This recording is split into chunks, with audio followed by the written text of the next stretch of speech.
నీటిపారుదల ప్రాజెక్టులపై అందరి అభిప్రాయాలు కూడా తెలుసుకోవడానికి ముఖ్యమంత్రి గారు తక్షణమే అఖిలపక్ష సమావేశాన్ని ఏర్పాటు చేయాలని సిపిఐ తరఫున డిమాండ్ చేస్తున్నారు. ఎందుకంటే ముఖ్యమంత్రి గారు రాష్ట్రం విడిపోయిన తర్వాత మొదటి దశలో ఆ రోజు పోలవరం ప్రాజెక్టుకి అధిక ప్రాధాన్యత ఇచ్చారు. ప్రజలందరూ కూడా హర్షించారు. పోలవరం సోమవారం అంటూ కూడా ఆయన ఒక నినాదాన్ని కూడా ప్రజల్లో తీసుకుపోయారు. తర్వాత రాష్ట్ర వ్యాప్తంగా ఉన్న అన్ని జిల్లాల్లో ఉన్న రైతాంగానికి, తర్వాత ఇతర ప్రజానీకానికి కూడా బస్సులు పెట్టి పోలవరం ప్రాజెక్టు నిర్మాణాన్ని చూపించారు. మరి ఇవాళ మళ్ళీ రెండవసారి అధికారానికి వచ్చిన తర్వాత ఇవాళ పోలవరం గురించి మాట్లాడటం లేదు.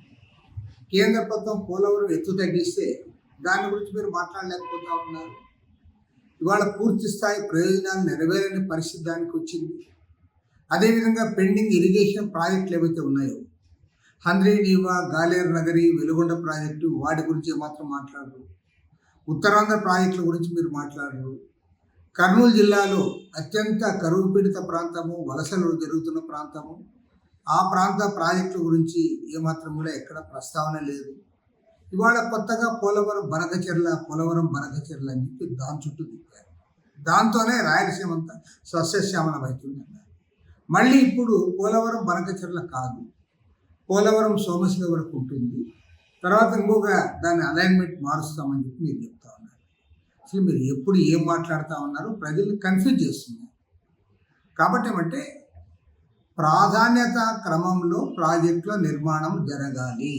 అవి కేంద్ర నిధులైనా రాష్ట్ర నిధులైనా సరే నిధులకు పరిమితి అంటూ ఉంటుంది. కాబట్టి అసలు ప్రాధాన్యత క్రమంలో ప్రాజెక్టులు ఏం తీసుకుంటున్నామని చెప్పకుండా మీరు 3 నెలలకు ఒకసారి, 6 నెలలకు ఒకసారి మీ నినాదాన్ని మారుస్తూ ఉన్నారు. మీ ప్రయారిటీస్ మారిపోతూ ఉన్నాయి.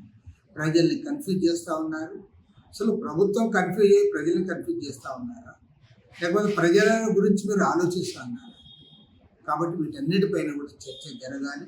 అందుకు గాను ముఖ్యమంత్రి గారు ఇరిగేషన్ ప్రాజెక్టుల నిర్మాణంపై, గోదావరి కృష్ణా నదుల అనుసంధానంపై, వీటన్నిటిపైన కూడా చర్చ జరగాలని కోరుతా ఉన్నాం. నిజంగా ముఖ్యమంత్రి గారు చెప్పినట్లుగా వేల టీఎంసీల నీరు అటు గోదావరి నుండి కృష్ణాలో సముద్రంలోకి వృతాగా కలిసిపోతూ ఉన్నాయి.